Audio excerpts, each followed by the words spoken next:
بسم الله الرحمن الرحيم. مع حضراتكم شركة الصالحية المصرية للمشروعات المنزلية. بنقدم لكم دلوقتي مكنة العطارة ومكنة الطحينة وزيت الفلفل السوداني والمكسرات. دي أول مرة ننزلها مصر، بيبقى ليها وشين، وش للعطارة بسرعة ووش للطحينة، يعني ما يبقاش حجر واحد، في حجر للطحينة وفي حجر لحاجات العطارة والتوابل والحاجات دي كلها والحاجات الجافة. نبدأ نعمل تجربة سريعا كده على المكنة، هنشغلها من زرار التشغيل اللي هنا اهوت. تمام، نشغل كده. لما بنشغل بعد كده بنقرب الحجرين من بعض، حجرين من ناحية كده. بعد كده نبدأ نشغل المنتج بتاعنا اهو، السمسم اهو. السمسم مفيش أي إضافات خالص اهو، زي ما حضراتكم شايفين. تمام، نحط السمسم. تمام تمام، يبدأ إن هو ينزل فيه.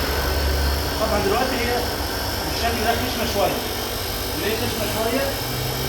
لأننا احنا ما ضيقناش.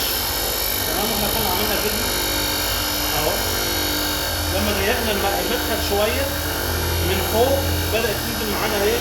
معانا ناعمة.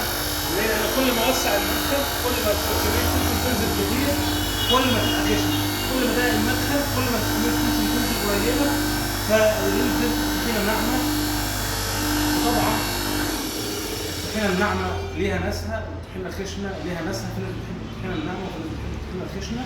تمام، نتشرف باستفساراتكم واتصالاتكم.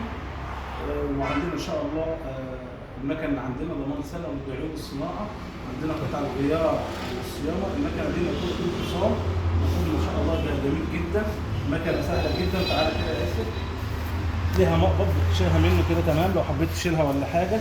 مكنه سهله وسلسه، ما فيهاش اي تعقيدات ولا اي حاجه. مكنه ما شاء الله، ربنا يبارك في الناس اللي بتاخدها وفي اصحاب النصيب. السلام عليكم ورحمه الله وبركاته.